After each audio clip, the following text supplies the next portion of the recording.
I crazy? I still haven't figured out what's going on here. Maybe I should start from the beginning. I think it all started about 6 months ago. On my way home one night, my phone rang. The voice on the other end was a strange but familiar one which I hadn't heard in years. The voice beckoned me to come back to my hometown, Silent-Bentonville. I don't know what force made me come back here, but I left that night. I was about 5 miles out of the town when my car blew a tire. It figures that I didn't have a spare. I guess that I'd walk the rest of the way. I started walking but hadn't gotten far before a nasty fog began to roll in. It was thick. I couldn't see a thing.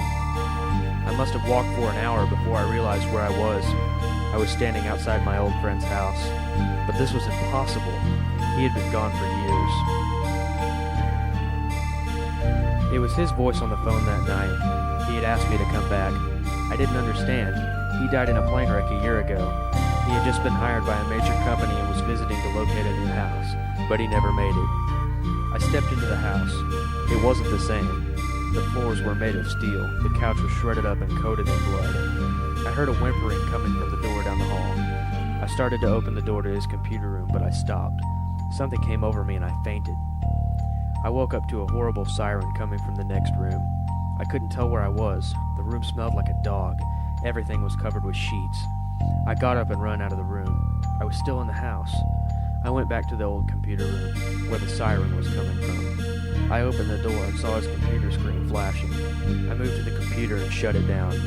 Silence. I turned around and there he was, sitting in his black chair.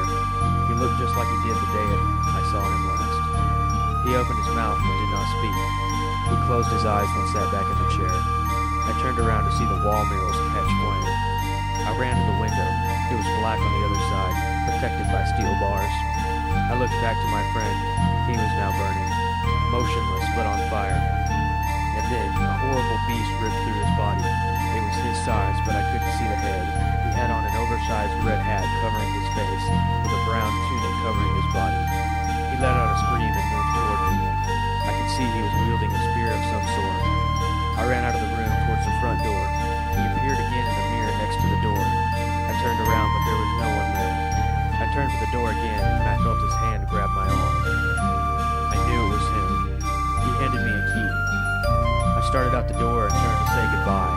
When I looked in his eyes, hiding behind the glasses, I saw tears of pain. The red-headed monster was behind him now. I couldn't do anything but watch as he drove the spear through my friend's chest.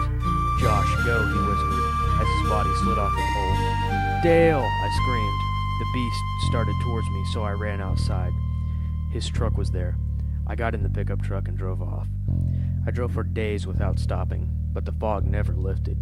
And here I am, still driving, unable to get away from my childhood town, cursed to be by myself, alone in Silent-Bentonville.